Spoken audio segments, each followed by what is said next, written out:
Oleh karena itu kita harus jadikan apapun kesalahan kita segera perbaikin, bertobat dari kesalahan tersebut, dan kita terus bergerak ke depan untuk menjadi orang yang sukses. Sesungguhnya orang-orang yang sukses itu tidaklah sukses, dan orang-orang yang beruntung tidaklah beruntung kecuali karena mereka melakukan introspeksi diri. Bismillahirrahmanirrahim. InsyaAllah semoga Allah mudahkan dan berkah. InsyaAllah kita akan membahas sebab yang ke-10, yaitu kurang introspeksi diri. Kata penulis, sebelum saya berbicara tentang introspeksi, hendaknya seorang muslim bertanya pada dirinya, mengapa saya harus mengintrospeksi diri? Apakah nantinya hanya sekedar pekerjaan rutinitas yang tidak ada fungsi apapun di baliknya? Ya. Sebenarnya pertanyaan ini dijawab oleh Umar radhiyallahu anhu. Kita buka dengan ini tentunya perkataan beliau radhiyallahu anhu, hasibu anfusakum qabla an tuhasabu wazinu a'malakum qabla an tuzan. Hisablah dirimu sebelum engkau dihisab pada hari kiamat, dan timbanglah amal perbuatanmu sendiri sebelum perbuatanmu ditimbang pada hari kiamat. Ini kurang lebih paragraf pertama yang ditulis oleh penulis. Saya akan coba menyampaikan dalam pembukaan materi kita insyaAllah. Teman-teman sekalian, salah satu ciri khas orang muslim adalah mereka selalu bermuhasabah.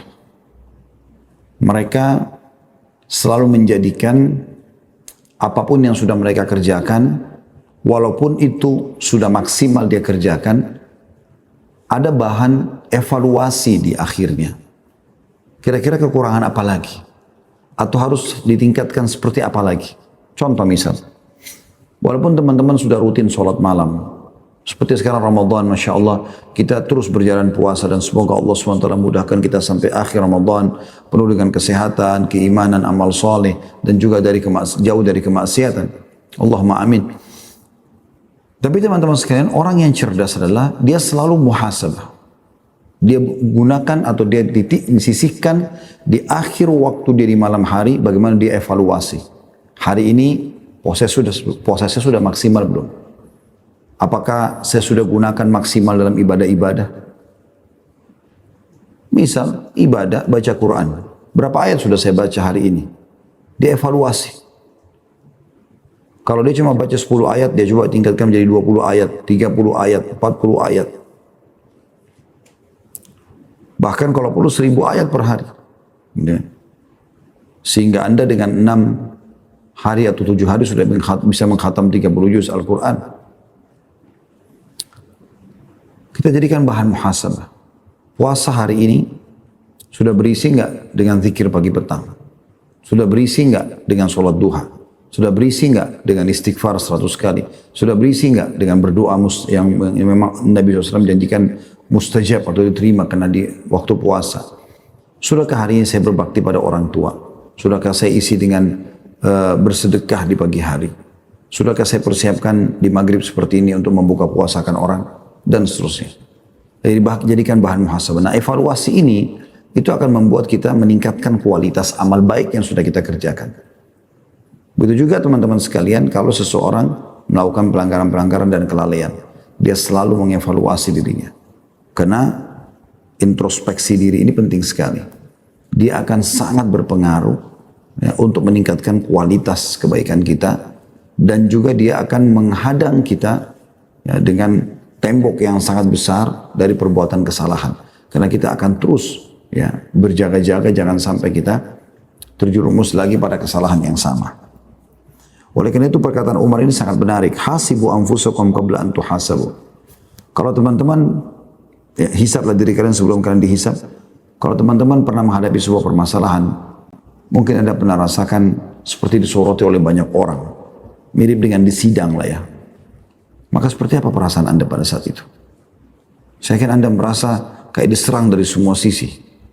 Allah Subhanahu wa Ta'ala datangkan itu dalam kehidupan Anda supaya Anda tahu di hari kiamat nanti akan lebih berat tentunya.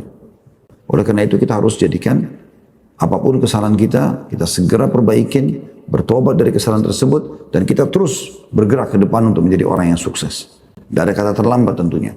Karena kita sudah bahas juga di penyebab lemahnya iman yang sebelumnya, ajiz atau lemah, ini karena itu. Mereka tidak mau bergerak, mereka sering putus asa, karena merasa sudah pernah berbuat dosa besar. Enggak. Perbuatan dosa besar pun kalau orang sudah taubat dibersihkan oleh Allah SWT. Dan tidak ada kata terlambat untuk Anda menjadi orang terbaik umat ini. Selama Anda masih hidup, kejar prestasi terbaik itu. Juga dikatakan, wazinu amalakum qabla an tuzan. Timbanglah amal-amalmu sebelum amalmu itu ditimbang. Bukan berarti kita menghitung-hitung amal yang sudah kita kerjakan. Tapi kualitasnya sudah masuk. Gak? Seperti Anda ingin menawarkan produk ke satu perusahaan, Anda harus mengikuti spek perusahaan itu. Supaya produk Anda diterima. Kalau tidak, maka tidak akan diterima. Itu yang penting untuk digarisbawahi. Lalu kata penulis, jadi kita mengintrospeksi diri kita sendiri karena amal perbuatan kita akan dihisap kelak di hari kiamat. Allah Subhanahu wa taala telah mengingatkan dalam surah Al-Hasyr ayat 18. A'udzu billahi minasyaitonir rajim. Ya ayyuhalladzina amanu taqullaha wal tanzur nafsum ma qaddamat lighad wal tanzur nafsum ma qaddamat lighad wattaqullaha innallaha khabirum bima ta'malun. Hai orang-orang beriman, bertakwalah kepada Allah dan hendaklah setiap diri memperhatikan apa yang telah diperbuatnya untuk hari esok atau akhirat. Dan bertakwalah kepada Allah. Sesungguhnya Allah Maha mengetahui tentang apa yang kamu kerjakan. Jadi di sini bagaimana Allah SWT menyuruh kita selalu berhati-hati. Jangan sampai nanti kamu dihisap di hari kiamat. Jadi dari sekarang mudahkan, ringankan ya timbangan dosamu dan beratkan timbangan amalmu.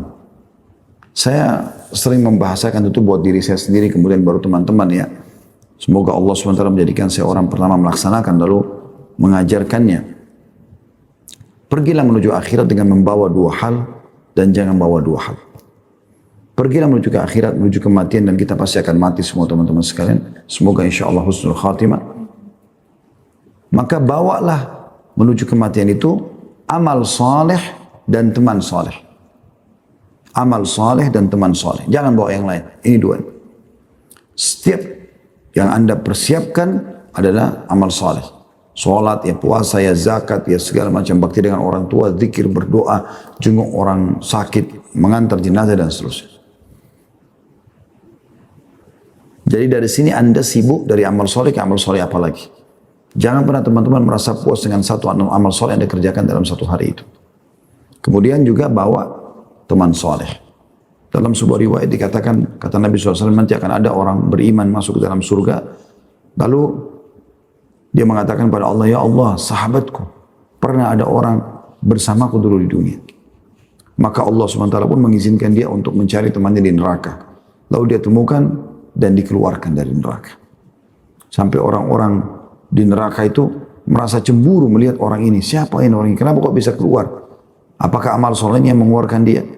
Jawabannya tidak. Karena kalau dia punya amal soleh banyak, pasti dia sudah masuk surga dari awal.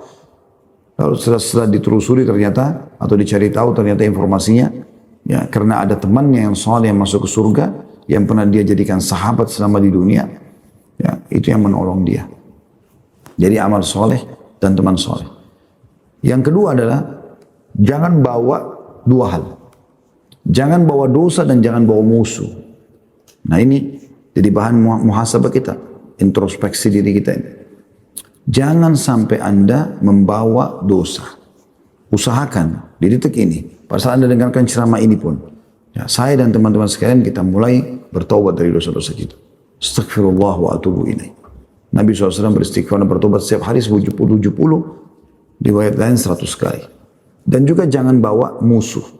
Jangan selalu sifatnya setiap hari mikirin kesalahan orang, kesalahan orang, kekurangan orang, sehingga selalu saja ada musuhnya setiap hari. Yang kalau dihitung selama dia hidup mungkin akan habis pahala dia seluruhnya nanti di akhirat dibagi-bagikan kepada orang tersebut. Sibuk dengan gosipin orang, sibuk dengan fitnah orang, sibuk dengan mencari kesalahan orang, ini semua hal yang berbahaya sekali. Al-Hasan Basri rahimahullah, seorang ulama tabi'in berkata, manusia yang paling ringan hisabnya dalam kurung perhitungannya pada hari kiamat adalah mereka yang selalu mengintrospeksi diri mereka di dunia, yaitu melihat kembali semua keinginan dan amal perbuatan mereka.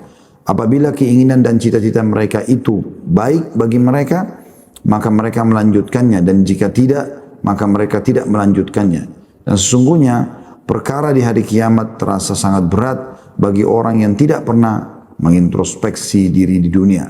Mereka melakukan perbuatan di dunia tanpa perhitungan, lalu mereka mendapatkan bahwa Allah Subhanahu wa taala telah menghimpun semua perbuatan-perbuatan mereka. Jadi dia tidak mau tahu sudah berapa banyak dosa yang dia lakukan. Ya, akhirnya dia tidak perlu, dia menganggap tidak perlu bertaubat, tidak perlu kembali ke jalan Allah Subhanahu wa taala. Ketika kegiatan introspeksi diri melemah dan berkurang, maka sungguhnya nafsu manusia akan semakin keras kepala dan tali kendali jiwanya lepas. Lalu ia melakukan apa saja yang diinginkan nafsunya dengan tidak peduli kepada apapun. Allah Subhanahu wa taala berfirman, "Wa kana amruhu furuta." Dan keadaan mereka melewati batas. Surah Al-Kahfi ayat 28. Jadi termasuk melewati batas itu teman-teman sekalian adalah kalau orang selalu menganggap remeh kesalahannya. Kalau orang selalu mengulang-ulangi perbuatan salah. Tanpa pernah mau berpikir kalau Allah akan menghukum dia. Sampai Allah SWT mengatakan dalam Al-Quran, "A'udzubillahi minasyaitonirrajim, am hasibtum annama khalaqnakum abatha wa annakum ilaina la turja'un." Apakah kalian mengira kami ciptakan kalian sia-sia dan kalian tidak akan kembali kepada kami? Itu enggak mungkin. Pasti akan ada semua hisabnya. Dan kata Allah SWT dalam ayat lain, "Wa may ya'mal mithqala dzarratin khairan yarah." Siapa yang buat seperti biji sawi dari kebaikan, pasti dia akan lihat. Wa may ya'mal mithqala dzarratin syarran yarah, dan siapa yang berbuat seperti biji sawi dari keburukan, dia juga akan melihatnya. Mujahid berkata, seorang ulama tabi'in berkata, ia telah menyanyiakan jiwanya, maksudnya dalam surah Al-Kahfi ayat 28 tadi ya. Wa kana amru furuta, dan keadaan banyak orang melampaui batas. Maksudnya adalah ia telah menyanyiakan jiwanya dan telah merugi. Lalu bersamaan dengan itu engkau dapatkan ia sangat menjaga hartanya, lalu menyanyiakan agamanya. Pernah ada seseorang khalifah bertanya kepada seorang ulama di zaman tabi'in dulu. Kalau saya tidak salah namanya Salamah bin Dinar, orang alim ini, tapi saya ragu, makanya saya mengatakan seorang salafus saleh dulu pernah ditanya oleh seorang khalifah, kenapa kita suka dengan dunia kita dan kita takut menuju ke akhirat kita, takut mati? Jawaban beliau subhanallah sederhana. Beliau mengatakan, ini bahan muhasabah. Beliau mengatakan karena kalian memakmurkan dunia kalian dan kalian rusakkan akhirat kalian. Artinya apa? Kalau urusan dunia kalian serius kerja, cari duit, cari jabatan, cari nama harum, luar biasa pengorbanannya. Apapun dia bisa keluarkan. Kalau perlu dia harus tumpahkan darahnya. Tapi kalau urusan akhiratnya, sholat malamnya, sholatnya secara umum, puasanya, ibadah-ibadah lainnya, maka disia-siakan sama dia. Seorang penyair berkata, "Wahai anakku, sesungguhnya di antara manusia itu ada yang bersifat binatang dalam bentuk manusia, dapat mendengar dan melihat. Dia hanya merasakan musibah pada hartanya dan tidak merasakan musibah pada agamanya." Ini maksudnya adalah orang yang biasa saja kalau dia tidak sholat, biasa saja kalau dia tidak melakukan ketaatan-ketaatan. Tapi dia merasa beratnya luar biasa kalau sampai dia kehilangan naudzubillah pacar haram, dia kehilangan naudzubillah pekerjaan, itu luar biasa bagi dia. Beban hukum atau beban dalam hidupnya. Sesungguhnya orang-orang yang sukses itu tidaklah sukses, dan orang-orang yang beruntung tidaklah beruntung kecuali karena mereka melakukan introspeksi diri atau terhadap diri mereka. Salah seorang di antara mereka mengintrospeksi diri lebih daripada introspeksi seorang teman terhadap temannya. Jika mereka hendak melakukan satu perbuatan, maka mereka bertanya kepada diri mereka sendiri, mengapa dan bagaimana? Mengapa harus dikerjakan dan bagaimana akibat dari pekerjaan ini? Itu termasuk ciri orang yang introspeksi diri. Jadi teman-teman, kalau Anda mau bertanya sesuatu pada orang, maka sebelum Anda bertanya pada orang tersebut, tanya pada diri sendiri dulu. Misal kita mau tanya, dia pakai baju apa? Atau merek apa sih bajunya? Maka sebelum lempar pertanyaan tersebut, lempar dulu ke diri kita. Perlu nggak sih saya tanya tentang merek bajunya? Apa manfaatnya? Kita dapat manfaat apa? Kecuali memang Anda lihat bajunya bagus, Anda ingin Beli yang sama, mungkin Anda tanya. Tapi ada orang subhanallah misalnya di satu majelis taklim, hampir semua orang ditanya bajunya merek apa. Hampir semua orang dipusingin tentang kendaraannya. Kenapa dia pakai merek ini atau merek itu. Itu kan unik sekali gitu. Ya, unik. Artinya tidak diperlukan sama sekali. Jadi harusnya dia kalau mau menanyakan pada orang, dia tanya dulu, apakah perlu dia tanya atau tidak. Begitu juga dengan teman-teman sekalian, kalau dia misalnya mau melakukan satu perbuatan, selain interaksi sama orang pun, misalnya dia mau beli makanan, dia mau beli minuman, dia mau datangi sebuah tempat, dijadikan bahan muhasabah. Kira-kira, perlu nggak sih? Pernah ada orang teman-teman sekalian di zaman Umar bin Khattab radhiyallahu anhu, pulang dari pasar. Kemudian dia bawa daging, banyak gitu. Lalu Umar bertanya, dari mana kau dan apa yang kau beli? Dia mengatakan, saya dari pasar beli daging, karena saya lagi pengen makan daging. Apa kata beliau? Dia mengatakan, sesungguhnya, ya, kata Umar, dia mengatakan, saya lagi pengen makan daging. Kata Umar, apakah setiap kali apa yang kau inginkan kau beli? Dia kalau sesuai dengan kebutuhanmu silakan, tapi kalau semua keinginan kau ikutin, maka nanti akan lalai. Seperti itu. Kata beliau selanjutnya, sedangkan kita sedikit bekerja, lalu kagum pada diri sendiri. Seakan-akan surga diperindah untuk kita setiap pagi dan petang. Dan kita sudah merasa aman lalu tidak berbuat. Sedangkan mereka diliputi rasa khawatir dalam kurung akan posisinya di hari kiamat. Maka dari itu mereka bekerja. Sungguh sangat berbeda antara dua golongan itu.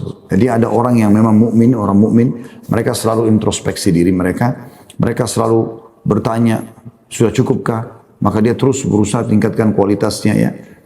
Beda dengan orang yang lalai seperti kita sekarang, ya sholat tarawih, nggak sholat tarawih, nggak apa-apalah. Sholat malam, sholat malam, nggak masalah. Nggak baca Quran juga, ya sudah, nggak penting. Seakan-akan begitu. Beda sekali dengan keadaan para salafus saleh yang justru mereka selalu jadikan sebagai bahan muhasabah. Terdapat beberapa macam cara untuk melakukan introspeksi diri. Antara lain, introspeksi yang dilakukan antara selang waktu yang berjauhan.